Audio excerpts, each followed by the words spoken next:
Okay, so any second now we will be live, Okay. and it's so incredible to be live, especially these days. Anyway, hi everybody. I'm assuming that we're on. I'm here with the incredible Annie Kelley. Annie Kelley, sometimes known as Ann Kelley, is the executive editor of Random House Studio at Penguin Random House. And I think we'll start out with my full disclosure, which is that I know you because you are the editor of Emily Saw a Door, which you bought for the whole world except for Israel, where it was originally published, and which is launching in New York on February 24th in exactly 4 months. And I'm very Yay! excited. So, Annie, it's great to have you. We'll talk a little bit about Emily, why you fell in love with her. And I'm interested to know all about you and your life and your career and how you go about selecting picture books and then usually finding the right, you're famous for finding the right illustrator for the right story. Oh, Not in this case. not in this So, case. so Well, first of thank all, you for welcome. having me. I'm so happy to be here. You're in Baltimore, I am in Baltimore. I'm based in Baltimore and I work remotely. Yes. and you want to run me through what happened with Emily and how you like this is a miracle in my life. Is it? Random House Studio, yeah, executive editor. What happened? So, I have a great relationship with your agent, Liza Fleissig, and she often sends me exclusives, which is very kind of her. And so I got this exclusive in my inbox. Emily Saw a Door, and the whole, this was published in Israel, da da da da da. And I don't do many books that were published elsewhere. Maybe I've done two since I started at Random House Studio. And I clicked on the link and I was like, immediately it was something different from what I've seen. So first you have the art. I don't know anything in that style that I've seen before. Certainly, it just felt fresh to me. It felt fresh. And then I read the text and it's about, inclusion and acceptance and these kinds of things. And it was beautifully written. And it was telling a story in a way I'd never seen before with these themes. You have a little girl knocking on doors trying to be let in, and everyone says no. And you don't see who's on the other side of the door, which is very clever. And each one turns her away for like such interesting reasons. Like one, she knocks and it's a bunch of animals and it's lunchtime and they're hungry. And so they're like, oh, you can come in, it's lunchtime. And what I also, I was afraid that the story would be rejected because of because that, of that door. It's my favorite door. it's the best. It's the best. What Um, species are you? which species are you? Yeah, yeah. I am a girl called Emily, and they don't, Oh, it's just wonderful. So each door is very surprising. It's not like something you would have ever imagined would be happening. And the compositions of the pages are wonderful. There's a lot of white space, a lot of color, and there's this beautiful one where she's going up a staircase, and the staircase is three-quarters of the page, and the compositions are wonderful. And what I well, also love, let's shout out to Orit Magia, Orit, who yes, is the genius who did the genius, illustrations. genius. Um, and what I also loved about the book is at the end, no one's let her in. She creates her own door, her own damn door, as I used to say. And I love that, and it's empowering. And then she lets someone in. The whole book is just, it has familiar themes, but done in such a fresh way. And that's why I was really drawn to it. That's so very kind of you. I love it. I I loved it immediately. Like I opened it, I said yes. I sent it to my publisher. She said yes. And we bought the book. Who's the publisher? Lee Wade, Okay. publisher of Random House Studio, who's phenomenal. So because Liza told me that it was very quick. It was like It was very quick. It was same day, I think. Same day. so you checked with Lee and that was it. That's it. That's my whole acquisition process. I'm very lucky. Mhm. I almost broke bones in my body when I found out, I must tell you. Really? Yeah, Liza phoned me. She said, are you standing up? I said, yes. She says, no, no, no, sit down, sit down. And so, how did Liza find the book and find you? Liza found me because I found her because Mhm. of these interviews. Like one of the advice I give to authors like me is I see that you're interviewing me a bit, which is okay. Is you have to have some shtick. It's not enough to write really well. People have to know you exist. And so, well, because I love interviewing people, I started these interviews about 4 years ago. I've interviewed over 200 authors and illustrators and Wow. editors and publishers and Hmm. agents. And agents turn out to be very nice people, and they're very busy, and they take one book out of 1,000 or whatever. And but when you meet them and interview them, she said, yes, I'll have a look at the Emily, which was published in Hebrew already. Hmm. And so I sent her the PDF, and she told me afterwards she didn't plan on liking it. She was just being nice to me. She's so nice, and she liked it. And then all this happened, and I said to her at some stage, well, does that mean that you're my agent? Says, of course I'm your agent. What were you thinking? I sold your book. I'm your agent. So that's approximately how it happened, Okay. So you and I'm interviewed very her. lucky. And I've interviewed her, and that was the beginning of our beautiful relationship. Wonderful. Yeah, I feel Let's, very lucky it landed in my inbox. I fell in love with uh, it immediately. and I feel 100 times more lucky. So let's not talk about who feels lucky. Tell me about your life, your childhood. Um, you mentioned some interesting thing about growing up in the Middle East. Where I did grow up in exactly, the Middle East. Annie? I was born in Boston and we moved to Kuwait when I was 18 months old. And I lived in Kuwait probably 8 years. Wow. Then I moved to Bahrain بتحكي where I عربي؟ went. Sorry? No, I can count بتحكي to عربي؟ 10. You واحد know, unfor اثنين اثنين ثلاثة أربعة ثلاثة خمسة ستة ثمانية تسعة عشرة kind of.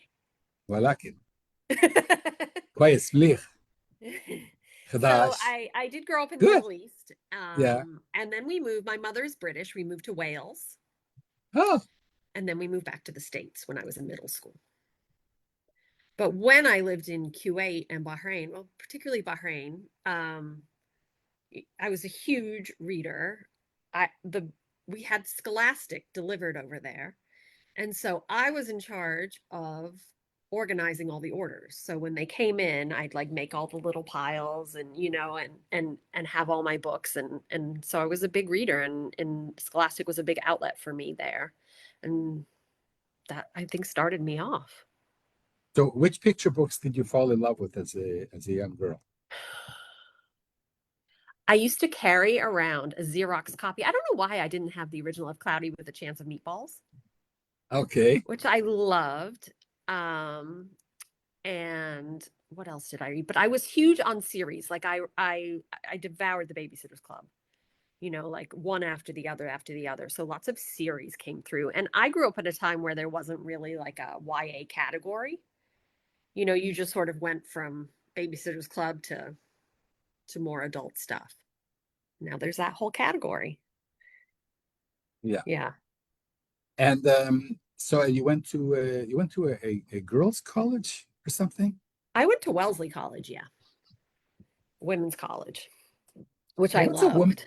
what's a women's college? There's It's no all guys women. in a women's No, college? no, no men. What, religious or something? Or No, you just just who? there's a group of colleges in the US called the Seven Sisters, and that's one of Mhm. them. And a lot of, historically women's colleges have gone co-ed over the years, but not Wellesley and not schools like Smith and Bryn Mawr, and there's still a few of them out there. Yeah. And the teachers are also women? No, both. There's a Yeah. story here. I'm writing No, something it's down. not so unusual over here. From where I am, it's It's I think if you're unusual. unless you're religious, if you're Oh, religious, interesting. you go to a No, girls' school. not religious. Not religious. I mean, Interesting. it's where Hillary Clinton went to college, Hmm. Madeleine Albright. I wonder whether Emily would go to college there. Emily would probably I'll go to have to ask Wellesley. her. She might. She might. She She might. might. I'll have to ask her. One of the things about writing these stories, Andy, is that at some stage the hero or main character gets away from you, you know. Um, over the past 2 years, Emily for me has become a very real character. Mm-hmm. And it's kind of incredible how this happens, but it does. And back to you now. So you went to a girls' college and you studied literature. Mm-hmm. I studied English. Yep, I majored in English. I And what majored did in you? English, and I thought, coming into senior year, I thought, well, I either want to be an elementary school teacher or an editor. And something dawned on me one day, and I combined those ideas in my head, and I was like, I could be a children's book editor. And so what I did was I went to, it's now the Columbia Publishing course, but at the time it was Radcliffe. It was in Boston. And I took that course right after college. It was a 6 week course with recruiting at the end. And Oh, so then I headed to New York for a week and did a week of interviews. wow. Yeah. So what you just interviewed cold and got a job? Well, so at the course, the children's publishing expert they brought in to speak was Brenda Bowen, who was at the time the head of Simon and Schuster Children's. She's wonderful, and she's an agent now, and I work with her. Yeah. And so I was the person who led her around all day. And I remember the course had told me, they're like, don't put all your eggs in one basket for children's. You need to think about magazines, you need to think about adult. And Brenda was the one who told me, oh, you should absolutely put all your eggs in one basket. And so I went to they flashed on the screen, Olivia the pig? Sure. They flashed Olivia in the tutu, and I said, that's where I want to be. That's what I want to do. And weirdly, the editor of that book was hiring an assistant, and I called her on a payphone and set up an interview in New York. And then So so that's how it started, is through you're, Brenda you're at this course leading me to Anne. but are you a door knocker? Are you like a little Emily? Did you No, like no, I'm really not. But I did it. I can do it if I have to. uh, And Anne and I worked together she's still one of my very close friends. I talked to her yesterday. We worked together for 20 years. And the crazy thing was I got to work on some of those Olivia books, like my dream was realized. incredible? It was Incredible. incredible. I've been so lucky. I've loved my job from day one. It sounds like an amazing job. So what do you do? What How do do I you? do? I guess the $64,000 question, which I think is about how much it costs to make a book, is how do you pick them? You What do you know, do? I wish I had some great answer for that, but it's always just I know it when I see it. It's a feeling I have, a connection I make. I do have certain types of books I like. I'm drawn to very literary books. I'm less commercial. I publish a lot of diverse titles. I'm drawn to beautiful writing, really. And one of my favorite parts of the job is once I sign up, if it's not an author illustrator project, I get to sign up the perfect illustrator to match the text, which is one of my very Exactly. favorite things to do. Um, That's what your favorite. That's what you're famous for. I'm And famous. yeah, you're famous. Look what I just did. I'm so excited that I have ink all over my Oh hands. no, look at that. You gave me an ink pen, doll. Okay. You, you can't take me anywhere. It's all right. But It's your there's an show. idea. There's an idea for a story here. Yeah, it's my show, but you're my guest. I may never get this ink off my hands, said Smiley. Okay. So you get a text, Mhm. and it can be anything. It can be fiction, nonfiction, semi-nonfiction. People don't send me, I don't edit middle grade or YA fiction. So I don't get submissions for fiction. No, Um, I I mean a edit picture book. I edit picture books, and I edit middle grade and YA nonfiction. Those are the two things I love. No, but we Um, concentrate on picture books now, which is okay, my big which is love. your interest. Yes. Look, nobody pays me to do these interviews, so I might as well have fun. Yeah, So so I let's get talk about okay, ask me, ask me. okay. So picture books. You're obviously close to submissions, so you get all kinds of submissions from agents like Mm-hmm. Liza, Mm-hmm. who said write you these pitches. They write you query letters. Yes. Um, the same way I used to write to agents. And by the way, Emily partly derives from my being rejected by so many agents, and I think I was Knocking on rejected doors. Yeah. hundreds of times, hundreds of Huh. times. So I had to write a book about rejection for someone to open my door. We should Oh. also mention Ginger Harris, who's Liza's partner, who's Mhm. also a great help with the fixing and the texting and the writing and Oh, so on. really? Oh, I didn't know that. Yeah. And also I'm going to shout out to Harold Underdown, who also has some UK roots, who is my own personal teacher. Oh, wow. So yeah, so they also deserve a lot of credit today. So you get a text, and it's a picture book text. Does it have to be a certain genre? Can there be anthropomorphic characters, fiction, nonfiction? Is there Mhm. anything that you won't look at? No, I will read whatever comes my way. Um, but I'm drawn to certain stories more than others, for sure. If it's called like, I don't know, the cow and wears pants. It's just not my type of thing so much. Like those Mhm. very sort of more sillier commercial type books are not the ones I tend to publish. So it's very easy to know when I open it if it's going to be right for me or not. I've also been doing it a long time. You have a How many so is this like you've been in this for a bunch of years, and you've moved ahead, and now you're executive editor. I don't know what that means, but you're a big shot at Random House. Um, and you still wake up in the morning and read the stories, right? Yeah, I mean, I will say, a lot of my day is other stuff. It's not reading stories and editing. It's a lot of other stuff. Now, when you get to read Um, stories, when you I do get to get read to read stories, stories. I yeah, get to read stories. is this fun for you? You say Yes. it's like Yes. opening a Yes. chocolate wrapper. You never know. You just never know what's going to land in your inbox that day, what's going to excite you. That's what I love about it. Every project's different, and a gem may come your way at any time. I feel like in publishing, there are, the highs are high, right? And you got to take them when you can. That's how I feel about it. And so you see a text and you say, "Oh my goodness, I love this." I love Okay, this. not the cow Not the the cow in the pants, pants. no, but maybe George, who's the guy who makes the pants for the Right. cow. Maybe it's the story of George. Right. Yeah, and you say, "Oh wow," and you don't even I can't believe it because they pay you a salary, and you look at the story and you don't look at the commercial hooks. Well, I can sell this, to every I You have don't to think know. about the audience. True. Yes.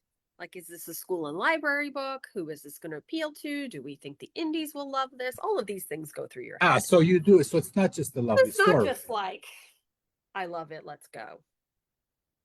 So there is this. Who can I sell it to? There's a little bit of that. Yeah, for Somewhere in your sure. For sure. commercial brain. For Who are we? sure. Who are we going to sell Emily to? We're going to try Door and sell it to everyone. manufacturers, People who make stairs, chalk a companies. traveling salesman. Yeah. Yeah. I was a So, traveling you salesman. have to love it. I didn't know that. This is like the first time I was thinking about this What? in our conversation. Like she goes from door to door. I used to go from door to door Yeah. selling Fuller Brush products. You Oh could my go door to door goodness. with Emily. I could. I won't, but I could. Good. So where were we? When we were so So I love a book. I love a book. mhm, I share it with my publisher. with Lee. I make an offer. Sometimes you can't make an offer. Lots of people want it. It's going to be an auction. That's a different beast. So I could have made more money if Liza put it on auction, perhaps. But I'm very happy. I'm so Perhaps. happy. And I'm happy. So, I bought a lot of new shirts and stuff, did you? new headphones. Yeah, I love it. I love it. yeah. And then you get the and then you own the text. Once I sign it up, yes, I have the text. And you know who's going to illustrate it while you're reading it? Not always, no. Sometimes it takes some digging. Like how many But I also, illustrators do you have? I work with a lot of illustrators, so I think How about who I many? work with. I don't even know. I couldn't tell you. Hundreds. But I have like, people I love working with and I'd be like, oh, their style is completely right for this book, so maybe I'll try them.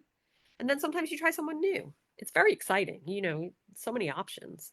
And Do the you first have, person might not say yes, second person might not say yes. yeah. Do you have any books around that you're proud of that came out in the last, Yes. other than Emily? I got to get You my know hands this on one? that book. Hmm? Noodles on a Bicycle? Wow, that's yours? That's mine. And see this stack of new this is wait, let me see if I can show you. I don't know if this will Of come course across you on the can show screen. us. A real photo of a Hmm. delivery man in Tokyo in the 1970s, and they used to stack soba noodle boxes as look how high that is and deliver them all around the city. And that's what this Wow, book is. It's beautiful. It's written by the amazing Kyo McClear, illustrated by Gracie Zhang, won a Caldecott honor. So that is like, oh, I love this book. show a spread. Read a bit. That's wonderful. And by the way, I will be happy to interview whatever authors and illustrators you deem worthy. Can you see? Sure. Gorgeous, just Hmm. gorgeous. They did a book before this one called The Big Bathhouse, and we're doing one more to finish the sort of little trilogy called Little Fireworks, which is out in 2027. So that's a case of, I work with these people, you want to build relationships, right? And so we have 3 books in this little trilogy here. So I really love that one. I do have one author illustrator I work with who's very funny, very funny. This book, Dog versus Strawberry, is told in the voice of an announcer, like ready, set, go, the audience is gathered. And it's about a dog with the zoomies chasing around the living room, like pillows flying, lamps flying, trying to catch the strawberry who doesn't move ever in the picture book. It's so funny. It's so, so funny. Um, so I work with her a lot. I feel like we've got to be close to 10 books together. Her new one is out now. It's called Bob the Vampire Snail. Very funny for Fantastic. Halloween.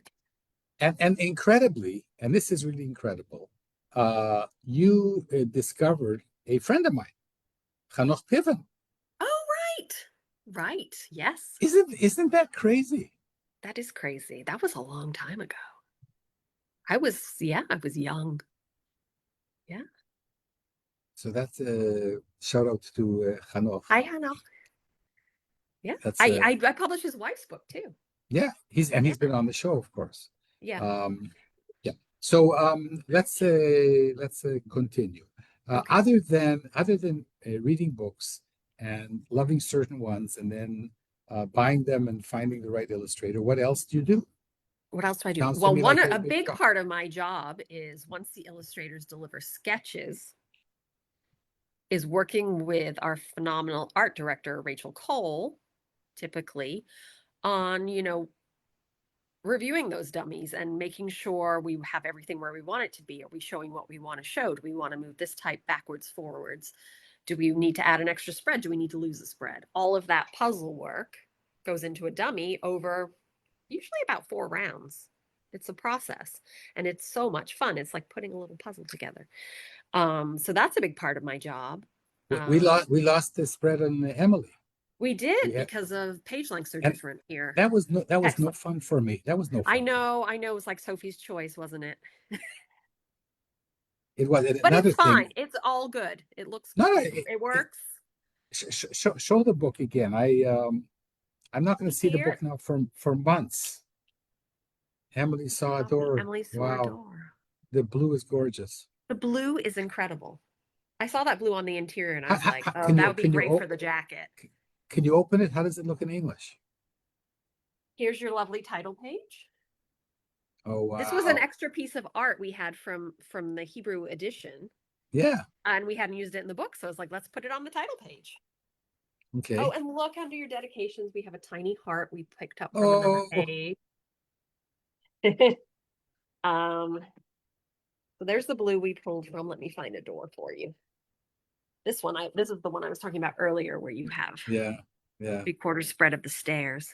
That's Orit. So I want to tell you something that you Yeah, tell me. might not know, because I think that illustrators are such a huge part of a picture book, It's 50 and 50. yeah, Orit is incredible. And my favorite spread in the book is a silent spread where she's gone in, she's opened the door, and she's creating her world. Uh-huh. Yep. Let me find that. And I think that this is brilliant. And actually, I had nothing to do with that spread. That's Orit's idea. She created that double spread. Yeah. And for some uh, peculiar reason, I'm most proud of that page. It's beautiful. It's a nice change of pace in the book. We're always looking for, pacing in the picture book, and, do we have a good mix of full page, single spread, spots, how are the And page turns with the type, all of these things. There's so many and considerations. and I should mention Yotam Schwimmer, who chose the text.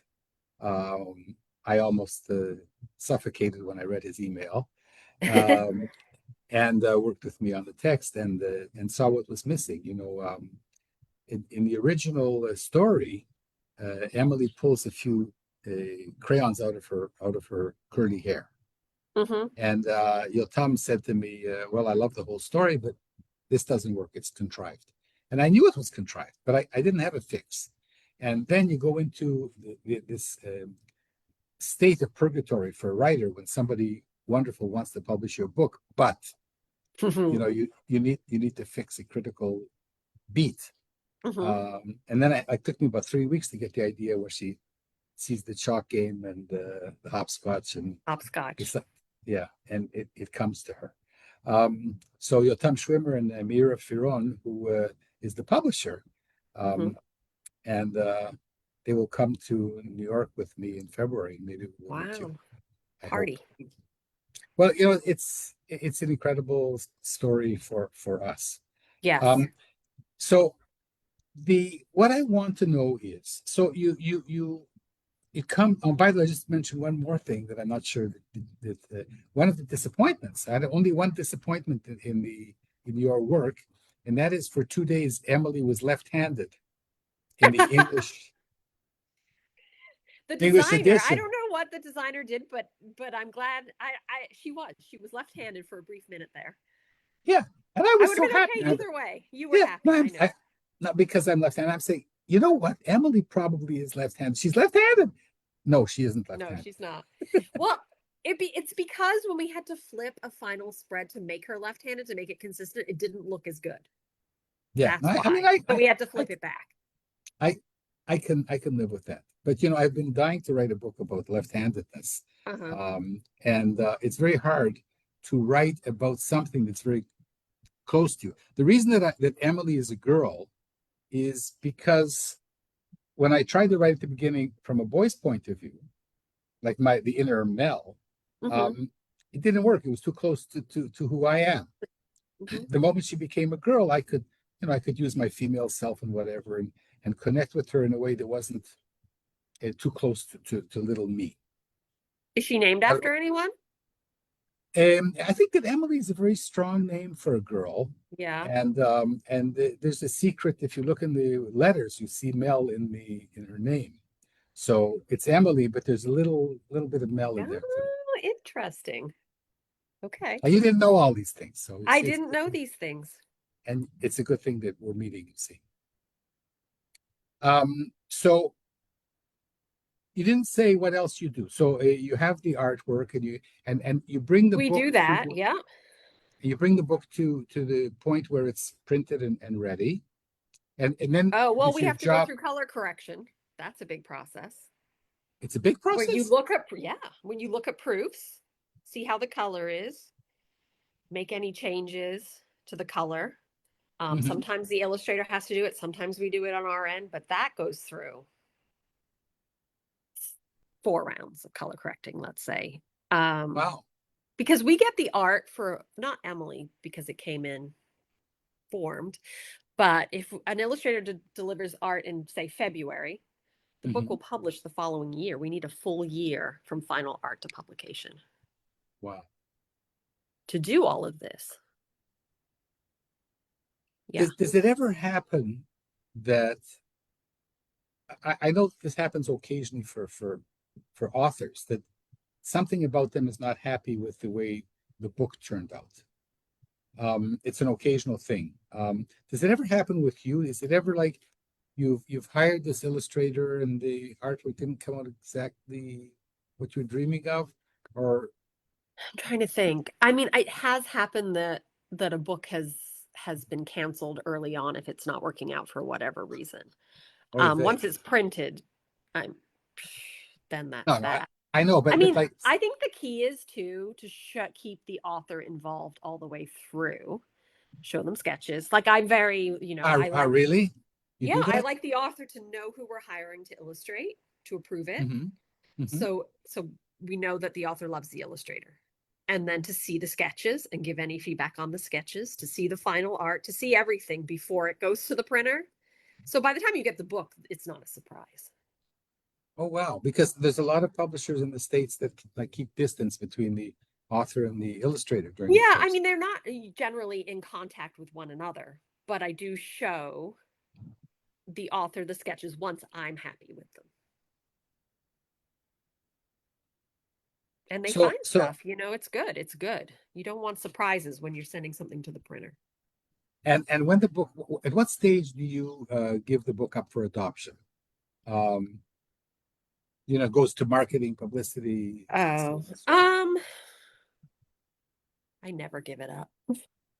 really? It's always your baby? It's always my baby. How many Um, books have you edited? I couldn't tell you, but I probably do 12 a year. So, And they will always remain your babies. mhm. And you Yeah. follow them through the Yeah, it is a weird thing when a book actually hits pub date for me because it's just been mine for so long. It feels kind of over, which is weird because it's just the start. You know what I Mhm. mean? So Yeah. it is a strange feeling for me on pub date. Wow. So how do you feel about Emily? Because it was it's a book in Israel. Right. It's done very well here. Done very well there. Um, mhm. Yeah. PJ in Israel are giving away 50,000 copies in November. Wow. I wonder if PJ will take it in English, or is it because they You took it in? I don't know. I'll look it, into it, this. it, I'll look into it, Mel. as the Jews say, it doesn't hurt to ask. It doesn't hurt to ask. I'm gonna What ask. what do you lose? We'd ask. They'll say no. Maybe we'll do another book. Um, but it's done very well in Israel, and but you still feel like you feel any differently that you didn't pick Orit, or it's Do also I? your baby. Like for me, it's your baby too. But Oh yeah, it is. It is my baby. And look, I have to admit, your publisher in Israel did the work. Really, we just sort of gave it an American audience spin. So I understand that it's their book. Um, but I feel very much like she's mine too. Yes. she is yours, Annie. That's the beauty of Emily. That's the That she's beauty. You can share. Yeah, she's yeah. she's everybody's really. So towards the end of our conversation, um, Mm-hmm. what I want to ask you is what advice do you have? Like, I was in purgatory for so many years. We write and we write, and I continue to write. And what you have so much experience. So here's an opportunity to share um, some. What is the spice that sometimes is missing? What do we have to look for in our own writing? Where do we mess up? Oh, I don't think no messing up. I look for a strong voice. That is number one. So have a voice for sure in your book. I read a lot that feel generic, like you for sure you have a voice in Emily. I'm looking for voice. So that's one thing. Um, Well, hold on a second. Hold on a second. If you asked me, what's the Yeah. voice in Emily? I don't know what the voice is. I don't know what the voice Yeah, I is. don't think you have to be able to define it. I just Ah, think okay. it's there. Okay, you have to have an identifiable voice. Yeah, I look for that, Okay. I signed up a book recently where the voice like it crackles with energy on the page. Sometimes you're just so struck by the voice in a text. Okay. And And I do look for not that. generic, not Not generic. generic and like, sometimes it's lyrical, sometimes it's funny, it just needs to stand out in some way, which is not necessarily helpful, but I do look, a voice strikes you first, I think, as for me as an editor reading a text. Okay. Um, I think it could be helpful to work with other people. Like, a lot of my authors are in writing groups and they can identify issues. This point doesn't work, this page turn doesn't work. I think that can be very helpful. Um, I think you can look at, what can the illustrations tell here that I don't need to tell? That's very important in a picture book to think about that. Do you like to have a lot of art notes or a few art notes? I don't mind art notes, but I often don't send them when I send them to an illustrator for consideration because I want them to Ah, imagine their own. wow. I only leave them in if they explain a plot point in the story that you wouldn't otherwise get. But if it's like, That's this should be this, I take it out. okay. You don't mind them, but you delete them. Yes, I don't mind them for, me reading it as an Like editor, I but don't mind if you put pickles in my hamburger, but I'm not eating them. I'm not eating them. Yeah. Ray, what other advice? Should we, for example, this is another quandary, if that's a word. Should we be writing to a market, a trend? No, no, I don't think so. No. Write your story, write what you want to write, and don't think about that. That's not your job as the writer, I don't think. I think that that's really important advice because we're always told, this is the trend. No. Um, people aren't publishing dinosaur books. There's too many. Of course, they're publishing dinosaur books. If it's a great dinosaur book, they're going to publish a Yeah. dinosaur book, That's the thing. Write what you write and do it really well. And that's all you can do. And someone might pick it up. So, Annie, this has been wonderful. There's probably something I haven't asked you. Anything that you want to, maybe something you want to ask me? Oh, what do I want to ask you? You What are can you ask me working on? something. What are you working on? Oh, what am I working on now? Mm-hmm. Oh my goodness. Like to say that the story I'm working on now, Yeah. right now? Yeah. Wait, wait, like to If tell you want everybody? to. If you want to, you Look, don't have look to. at this. No, no, okay. I mean, I like when people answer my spontaneous questions. You put me on the spot. I'm writing now a story. I don't have the POV fixed yet, Okay. but I'm giving a course that starts next week on songs that changed the world, Ooh. and an academic course at Tel Aviv University. And I started doing research, songs that changed the world. Of course, Bach, and then I go back to Martin Luther and Reformation and back to the Gregorians and back, and I went all the way back to the Book of Psalms in the Mm-hmm. Bible, which are songs that were once sung. We don't know the tune or how they were sung. And I went all the way back to the Torah, the 5 books of Moses. Mm-hmm. And then I realized that it's a song. The Torah, the 5 books of Moses, was written thousands and thousands of years ago to be chanted, to be sung. And to this day, if you go into a synagogue, Mm-hmm. bar mitzvah kids around the world are singing the Torah. Religious people say we're reading the Torah, but we're really singing it. And so I'm writing a story called the longest song around. Ooh. So that's Sounds what I'm doing. You fantastic. asked me, Great. now Yeah. Now everybody's gonna everyone know. knows. Now everyone's waiting. Oy, an oy vey moment. Oy vey. Um, with the name Annie Kelley, you're not Jewish, I'm assuming, but I am not. Well, I do have my great grandmother was Jewish, so I have one. Really? Yeah. What was her Her name? name was Annie Bergman. Wow, Mhm. that's incredible. So I answered your question. Any other embarrassing questions that you have for No, me? no more embarrassing questions. Okay, listen, we're gonna say goodbye to everybody and come back to Okay. just you and me to close up. It's been incredible talking to you. Oh, thank Um, you. Thank you for I having me. It's wonderful. no, listen, you have changed my life. Oh, Um, and yeah, because you have changed my life. You know, what are the chances of this schmo like me who lives in Israel and had a nice book here to be loved by an executive editor at Penguin Random House? well, it's a phenomenal book, deserving of it. So I can't I, wait I for everyone to fall in love with Emily. I hope so. I really hope so. And I'm going to come to the States to make sure that I've done my part. Okay. Um, so it's been awesome talking to you, Annie Kelley, the executive editor at Random House Studio, which is, of course, part of Penguin Random House.